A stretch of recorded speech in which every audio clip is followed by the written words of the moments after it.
မိတ်ဆွေတို့ဘဝမှာလူတစ်ယောက်ကိုအပေါ်ယံကြည့်ယုံနဲ့တကယ်ပဲယုံကြည်လို့ရပါသလားတခါတလေမှာကျွန်တော်တို့အလေးစားဆုံးသူတွေကပဲကျွန်တော်တို့ကိုအန္တရာယ်အပေးနိုင်ဆုံးသူတွေဖြစ်နေတတ်ပါတယ်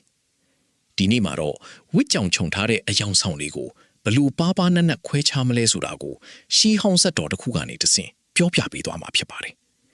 ဒီအကြောင်းအရာဟာအပေါ်ယံဟန်ဆောင်မှုတွေပေါ်များလာတဲ့ဒီနေ့ခေတ်မှာလူမှန်ကိုခွဲခြားတတ်ဖို့အတွက်မတိမဖြစ်လိုအပ်တဲ့အသည့်အမြင်တွေပဲဖြစ်ပါတယ်ဟိုးရှိတုန်းကဘာရဏသီပြည်မှာဗျမတ်မင်းပြူနေတဲ့အချိန်ပေါ့အဲ့ဒီတုန်းကဖျားအလောင်းတော်ဟာခိုမျိုးနွယ်မှာဖြစ်လာပြီးခိုအပေါင်းခြံရံလျက်တောထဲကလိုင်ကူတစ်ခုမှနေထိုင်ပါတယ်အဲ့ဒီလိုင်ကူနဲ့မနီးမဝေးမှာတော့တီလာရှိတဲ့ယတိတစ်ပါးဟာကြောင်းဆောက်ပြီးနေထိုင်နေတာပါခိုမင်းဟာအဲ့ဒီယတိစီကိုရန်ကာသွားရောက်ပြီးတရားနာလေးရှိသလို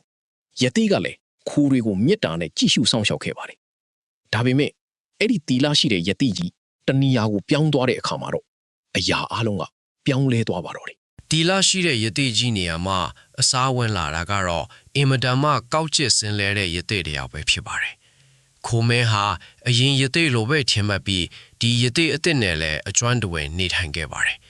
ဒီယတိပြတ်ဟာအဲ့ဒီလုံကူမှာနှစ်ပေါင်း90ကျော်ကြတဲ့အထိဟန်ဆောင်ကောင်းကောင်းနဲ့နေထိုင်ခဲ့တာပါ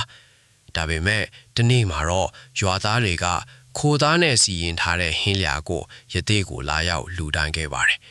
အဲ့ဒီအချိန်ကစပြီးယတိပြည့်ရဲ့ယာကတနာဟာစတင်နိုးထလာပါတော့တယ်ခိုသားဟင်းရဲ့အယောသားကိုဆွဲလန်းသွားတဲ့ယတိပြတ်ဟာသူ့ကျောင်းသားမှာလာရောက်ကျက်စားနေတဲ့ခိုတွေကိုတတ်စားဖို့စတင်ကြံစီပါတယ်သူဟာစံတွေထောပတ်တွေနဲ့နှုတ်ရည်တွေကိုအစင်ထိန်ပြင်ဆင်ထားလိုက်ပါတယ်ပြီးတော့လက်ရိုက်တစ်ခုကိုတင်ခန်းအောက်မှာဟွက်ထိခိုတွေအလာကိုကျောင်းတကားဝါကနေစောင့်နေတာပါအပေါ်ယံမှာတော့တီးငိမ်နေတဲ့ယတိတပားလိုထင်ရပေမဲ့သူ့ရဲ့စိတ်ထဲမှာတော့တပ်ဖြတ်လို့တဲ့စိတ်တွေပြည့်နှက်နေတာကိုဘယ်သူမှမသိနိုင်ခဲ့ပါဘူးခိုမင်းဟာခိုအုပ်စုကိုဦးဆောင်ပြီးကျောင်းကိုရောက်လာတဲ့အခါမှာတော့တခုခုထူးဆန်းနေတာကိုချက်ချင်းသတိထားမိသွားပါတယ်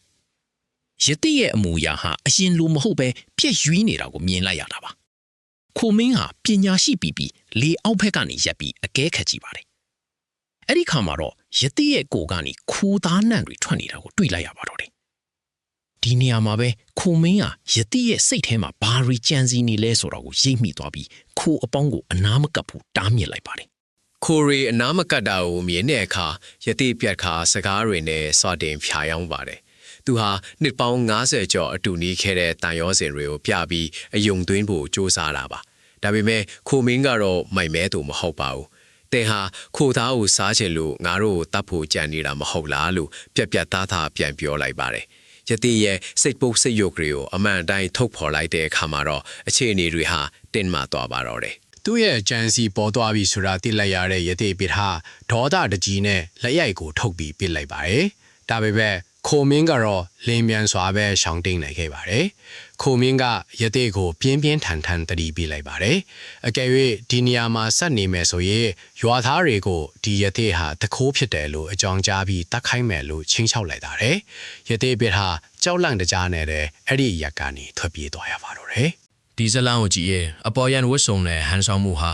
လူတစ်ယောက်ရဲ့တကယ်စိတ်ဓာတ်ကိုကိုးစားမပြုဘူးဆိုတာတွေ့နိုင်ပါတယ်။